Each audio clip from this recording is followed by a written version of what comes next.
Welcome back, fellow Reds, to another new episode of Knock Off the Perch, a Manchester United podcast. It's gone with the old, back with the new. We discussed Eric Ten Hag's contribution, Eric Ten Hag's time at Manchester United in our last pod. In this one, we talk about our upcoming game against Leicester in the Carabao Cup. We will also talk about the upcoming appointment of the new manager, Ruben Amorim from Portuguese League. Cool. So, Carabao Cup, we have won the previous game comprehensively. We won it 7-0, probably the highlight of Eric Ten Hag's management in this particular season. But now it's a new dawn. This match will be taken care by United legend Ruud van Nistelrooy. To be very honest, I'm not sure how different United will be set up for this one. Maybe once we have a permanent change of manager, given what we've been hearing and the style of play that Ruben Amorim has, I think that is going to be drastically different. But this one, I'm not too sure. I think it will just be about continuing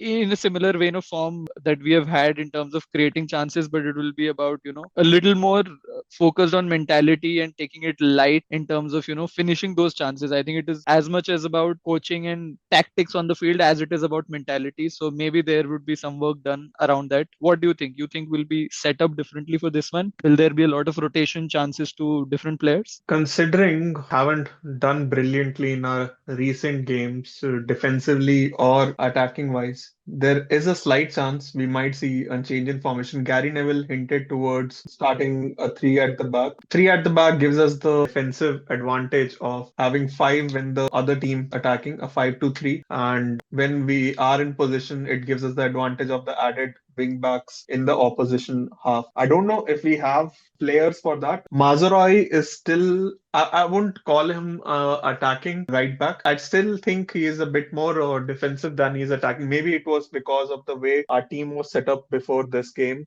And on the left hand side, Dalo very much an attacking, but yes, we would be have to be wary about Leicester's attack too. For me, this game is only about progressing to the next round, not do anything stupid, not try anything drastically different. But that being said, I could see us playing a different formation. Yeah, we could play a three at the back. Lindelof is fit. I don't know about Harry Maguire's fitness. So it actually could be Lindelof, De Ligt, Martinez, and Dallo and Mazaraoui as the two wing back. It will lead us to sacrificing one of the midfielders. And if it is like a 3-4-3 sort of a formation, then maybe Bruno drops deep with maybe Ugarte. And given anyways Manu is not fit, I think from the setup that we have been playing, it will either be Casemiro or Ugarte, one of them. And then between Bruno and Ericsson, one will have to miss out if we played that 3-4-3 kind of a setup. And the front three should largely remain the same, or Ahmad could be given some minutes. So if it is that, there are definitely certain opportunities there. I don't think Giroud's formation would be very different from what we have seen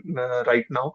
It also would depend on what kind of play do Leicester say. Leicester have been quite inconsistent since coming to Premier League. They have the attacking impetus, but they do give the ball, they do give chances away. What have we learned from Leicester City in this first 9-10 games of their Premier League campaign? Leicester City, I think, have gone back to the old tried and tested with Vardy up top, is what I could make out. So even in the years, they were doing relatively better the year they won the Premier League. They had personnel players with a lot of potential. So Vardy was pretty much at his peak. Mahrez had a lot of potential. So, and I think their attacking impetus was coming through from a lot from having that defensive shape, winning the ball from the opposition, getting it to either a Mahrez or the other winger, and then playing Vardy through, who has that burst of speed. And now Vardy today, I think he's what, 36, 37 now.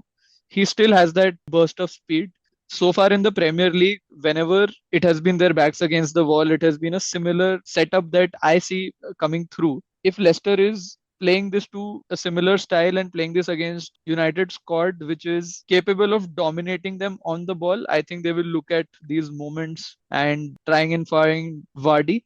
And also some of their wingers are pacey physical wingers. I think for United, there will be a lot of focus on trying to be quick while retreating. So De Ligt's pace will come in handy. Licha, I think, will this aggressive tackles that he can do and break down those through balls that are trying to go through to Vardy. I think all that becomes very critical. And I think the role of central midfield, especially either Eriksen or Bruno or both if they're playing, trying to break Leicester will become very critical. And I feel Hoyland will have to play a big role there. He is somebody who can hold up play well. He can draw central defenders out in tandem with Bruno at number 10, Hoyland breaking down, or Hoyland holding up play and freeing up the wingers. I think that sort of play might become critical in the game tonight. No, that is the battle I am also looking forward to.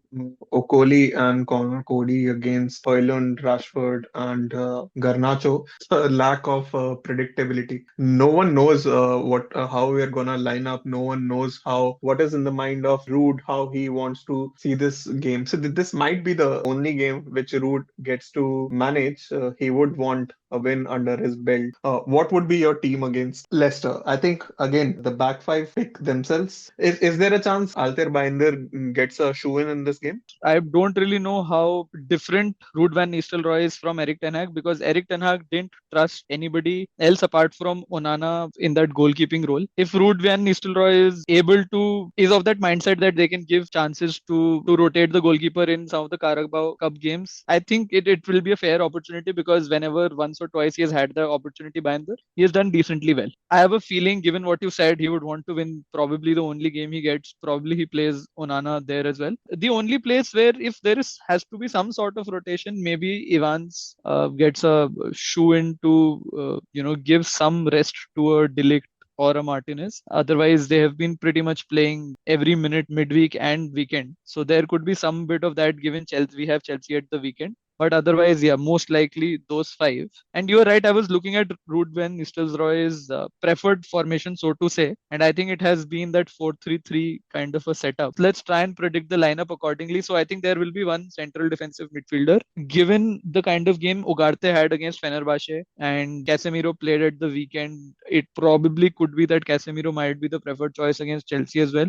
It should be a good game to give Ugarte a chance in the starting 11 in this one. And then the two central midfielders, I think, will be Bruno and Eriksen. What do you think? Agree with that midfield. I think these three will be the ones who will be starting tonight. As much as I think that Casemiro had a decent game against West Ham, he did a lot of chance creation as well against West Ham. We saw him eking out in spaces and creating more lines of passing for the wingers as well. We need to see Ugarte week in week out. It is high time we integrate him into the team. With a certain new manager coming in, he has played Ugarte before. In fact, Ugarte was a big player under him. So yeah, Ugarte, Eriksen, and Bruno will be my preferred midfield.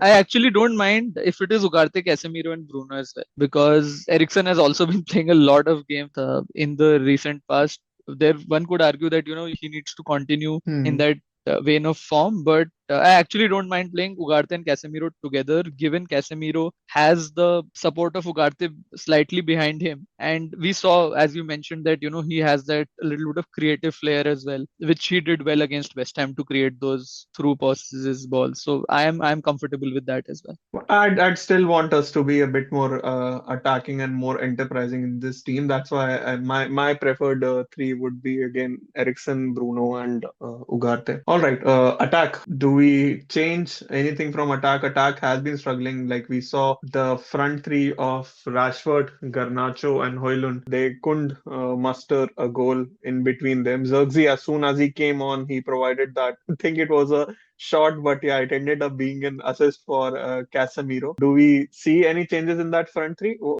Amar definitely deserves an opportunity to come in and get some time as a starter. Even in the last game, around the 59th minute, when we took off Rashford and got Ahmad in. In fact, it was Ahmad who played that long ball to Dallo, who headed it to Zirkzee, who flicked it on to Casemiro for the goal. So I think Ahmad has that tendency to find good balls. He is very direct. Given the lack of goals that we have had from our front three, I wouldn't mind giving Ahmad a shoe into the team. The other winger, maybe we could continue with Garnacho for this one and go full out on total dependence on the young guns for this one. And Rasmus Højlund for me. I think Rasmus Højlund is a good finisher. Zirkzee can again continue to come in. post the 60th minute mark. But for me, it should be Ahmad, Garnacho, and Hoyland. You know what's interesting? With Hoyland's finishing is impressive. His hold-up play is quite good. Have you noticed when he has his back towards defender, he holds up the ball pretty well and he plays in wingers and the other midfielder quite well. Zirkzee does trying a lot, but certainly is not clicking for Zirkzee. I think with Zirkzee, in fact, I didn't mind how he was in the last two substitute appearances he had against Fenerbahce as well as against West Ham. I think he did decently well against West Ham, especially there was a bit of a rhythm coming back into him. He seemed a little more confident. I think he works well in a setup where there is a front two. And he is not the lone striker up top because he's not that profile. Let's admit. And it's more about the horses for courses kind of a situation where we need that two up front, or where we are in that situation where we need to get a goal. I think Zirkzee and Hoyland together can work up well. And I think it was well established when we signed him as well that Zirkzee is a squad player. He is not part of the starting 11 because Rasmus will always be that player. It was only because Rasmus was injured and Zirkzee was thrown in that position. And as I mentioned earlier, I think the first 2-3 games, I think he worked out best when it was Bruno and him sort of pressing in a coordinated manner. So it almost created that two up front. But yeah, I'm still hopeful of Zirkzee to come good and continue to be that good squad player at least for this season. But yeah, that it will be he will not be part of my preferred lineup for today. On that note, what is your predicted score for tonight? I think we win this one 2-0. It's been quite some time that we haven't seen a clean sheet. I'd love a clean sheet in Carabao Cup, even though it doesn't matter. For me, it is about progressing. I'll take a 1-0 as well, but 2-0 would be a good morale boost just before the Chelsea game. We need to see some defensive patterns. We need to see some dominance in the midfield, and a couple of goals would be great for the momentum. Yeah, yeah. I see this team thriving under Ruud van Nistelrooy's management in this probably only game. I am predicting a 4-0 victory for us tonight. All right, all right. A 4-0 victory and a 2-0 victory. Let's hope it's somewhere in between those two predictions. Look forward to seeing you in the next one. Give us your thoughts, share this with your friends, and yeah, as always, this is our perch. Let's knock him off. Until next time, stay united.